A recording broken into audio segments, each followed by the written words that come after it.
Permanent రద్దు చేయాలి. కార్మిక వ్యతిరేక 4 లేబర్ కోడ్లను రద్దు చేయాలి. కార్మిక వ్యతిరేక 4 లేబర్ కోడ్లను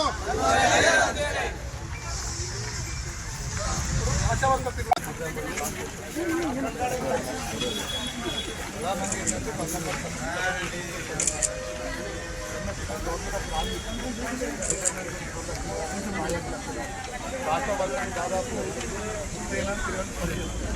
పరీక్షలు పెట్టేసి మన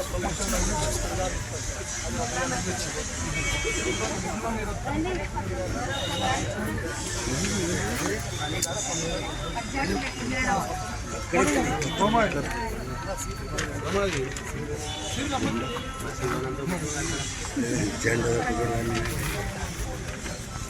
దేశంలో ఉన్నటువంటి కార్మిక వర్గము శ్రమించే వర్గం మొత్తం కూడా డిమాండ్స్ డేర్గా ఈరోజు ప్రభుత్వానికి మేము డిమాండ్ చేస్తూ ఉన్నాం. ముఖ్యంగా భారతదేశంలో పెద్ద ఎత్తున కార్మిక వర్గం సంపద సృష్టిస్తే ఆ సంపద మొత్తము కొంతమందికి పెట్టుబడిదారులకు కొంతమందికి పారిశ్రామికవేత్తలకే ఈ ప్రభుత్వము తెస్తూ ఉంది. అందుకే ఇప్పటికైనా ఈ కేంద్ర ప్రభుత్వం వచ్చి 2 నెలలు అయిపోయినా ఈరోజు కార్మికుల మీద దాడి చేస్తూ ఉంది. ఈరోజు 4 సంవత్సరాల పాటు ఐటీ రంగంలో ఎలాంటి కార్మిక చట్టాలు వర్తించవని చెప్పేసి ఈరోజు కేంద్ర ప్రభుత్వం జీవో తీసుకొచ్చింది.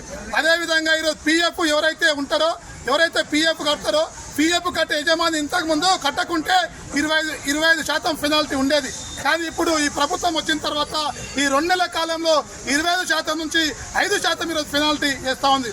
అంటే రేపు రాబోయే కాలంలో పీఎఫ్ కంపెనీ యజమానులు కానివ్వండి కంపెనీ కాంట్రాక్టర్లు కానివ్వండి కట్టే పరిస్థితి లేదని చెప్పేసి కూడా స్పష్టంగా అర్థమవుతా ఉంది. అందుకే ఇప్పటికైనా ఈ ప్రభుత్వం స్పందించి కార్మికుల కష్టంలో పరిష్కారం చేయాలని చెప్పేసి మేము డిమాండ్ చేస్తూ ఉన్నాం. అదేవిధంగా ఈరోజు కనీస వేతనం అడుగుతూ ఉన్నాం. ఈరోజు చట్ట ప్రకారంగా రూల్ ప్రకారంగా ఈరోజు సమాజంలో పెరుగుతున్న ధరలకు అనుగుణంగా కనీస వేతనం 26,000 ఇవ్వాలని చెప్పేసి డాక్టర్ ఆక్టర్ ఫార్మా చెప్తున్నా ఈ ప్రభుత్వాలు అమలు జరపట్లేదు. అందుకే దేశంలో కార్మిక వర్గానికి మొత్తం కనీస వేతనం 26,000 ఇవ్వాలని చెప్పేసి కూడా మేము డిమాండ్ చేస్తూ ఉన్నాం. అదేవిధంగా అంగన్వాడీ కానీ ఆశా కానీ గ్రామ పంచాయతీ కానీ మున్సిపల్ కార్మికులు కానీ అనేక సంవత్సరాలు పనిచేస్తూ ఉన్నారు. పనిచేసే కార్మికులకు ఈరోజు కనీసం అమలు కావట్లేదు. పర్మనెంట్ లేదు, కాంట్రాక్ట్ సిస్టమ్ అమలు చేస్తూ ఉన్నారు, ఈఎస్ఐ లేదు, పీఎఫ్ లేదు. అందుకే అందరు కార్మికులకు పర్మనెంట్ చేయాలని చెప్పేసి కూడా ఈ సందర్భంగా ప్రభుత్వాన్ని డిమాండ్ చేస్తూ ఉన్నాం. అదేవిధంగా ఈ కంపెనీల కార్మికులకు ఈరోజు వేతనాలు సవరించట్లేదు.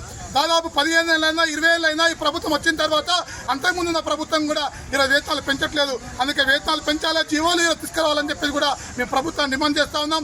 ఇప్పటికైనా రాష్ట్ర ప్రభుత్వమైనా కేంద్ర ప్రభుత్వమైనా కార్మికుల గురించి ఆలోచించి కనీస వేతనం 26,000 ఇవ్వాలని చెప్పేసి ఈ సందర్భంగా ప్రభుత్వాన్ని డిమాండ్ చేస్తూ ఉన్నాం.